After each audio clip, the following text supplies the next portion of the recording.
ছোটবেলায় কে, কে আম ফাটাই ফুটাই খাইতেন? মানে অবশ্যই ওটা বলবেন সবাই। আর আজকে আমি ছোটবেলার একটু আনন্দটা নিতে চাইছিলাম। তারপরেও বড় হয়ে গেছি, ওই আনন্দ কি আর হয়নি? তারপরেও যে কোয়াল মাতা যেটা কয়, গড়ি, গড়ি কোয়াল হাতা।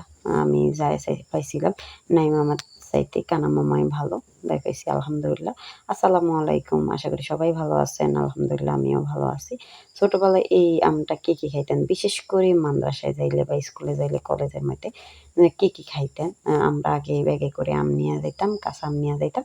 আর নিয়া যায় এরকম ওড়নার ফাঁক দিয়া বা দরজার ফাঁক দিয়া ফাটাই ফুটাই এরকম কইরা লবণ মরিচ দিয়ে এত খাওয়া খাইতাম যে ভালো লাগতো। ওই দিনের গুলার কথা মনে পড়লে আসলে মিস করি। যাই হোক আমি এখানে একটা আম ধুয়ে নিছি। তো এটা ভিডিওটা অনেক আগে যখন আমার একদম কাঁচা, কাঁচা যখন ১ম আসছিল তখন এরকম হয়েছিল আমটা। তো ওই ভিডিওটা একটু আপডেট দিতে দেরি হইছে। আমি এখানে লবণ, মরিচ আর এখানে আমি সামান্য একটু চিনি দিয়া দিছি। মাইখা আর বিট লবণও সামান্য দিয়ে দিছি। অভিরুচি। বিট লবণ আমরা যে আগে মাদ্রাসায় স্কুলে দিতাম না, তখন কি মজা হইতো না? তখন আরো বেশি ভালো লাগতো। যাই হোক চিনিও দিতাম না। শুধু সামান্য লবণ আর মরিচ দিয়ে এত মজা করে খাইতাম।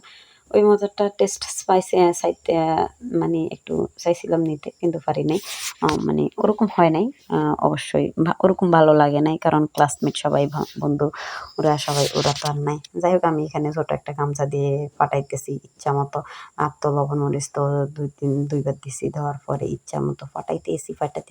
বাট ওই দিনের সিস্টেম আমার এত বছর এই আম খাওয়ার মধ্যে এই বছরে আম খাওয়ার মধ্যে শ্রেষ্ঠ স্বাদটা ছিল ওই দিনের আম। তারপরে স্কুলের ওই স্বাদটা পাই নাই। যা পাইছি সবচেয়ে শ্রেষ্ঠ স্বাদ ছিল ওরকম। এত মজা হইছিল ভাই আমি এডিট করতেছি এখনো। আমার জিভে জল চলে আসছিল লোল পড়তেছিল। এত মজা হয়েছিল, অসাম হয়েছিল। ওই দিনের আমটা এত ভাল লাগছে। অবশ্যই আমরা ৪ জন মিলে খাইছি এই একটাই আমে। তো আমি সবগুলা নিছি আর তো আমার লোল পড়তেছিল। এই যে দেখছেন পানি সব শরীরটা কি অবস্থা হইছে। আমি মরিচগুলা একটু মরিচ দিয়ে একটু মাইখা নিতেছি। আর এত ভাল লাগছিল বলার বাহিরে। আপনারা এরকম করে খাইবেন। এত ভাল লাগবো। আর সিল্কাটা সহ খাওয়া গেছে। এইজন্য বেশি আরো ভালো লাগছে। সিল্কাটা মজা ছিল। তো আমি সিল্কা সহ খাইছি। এত ভালো লাগছিল বলার বাহিরে। আমি যতবার বলতেছি আর দেখতেছি আমার জিভে জল চলে আসছিল। কে কি এরকম করে খাইছেন ছোটবেলায় আমায় অবশ্যই জানাবেন।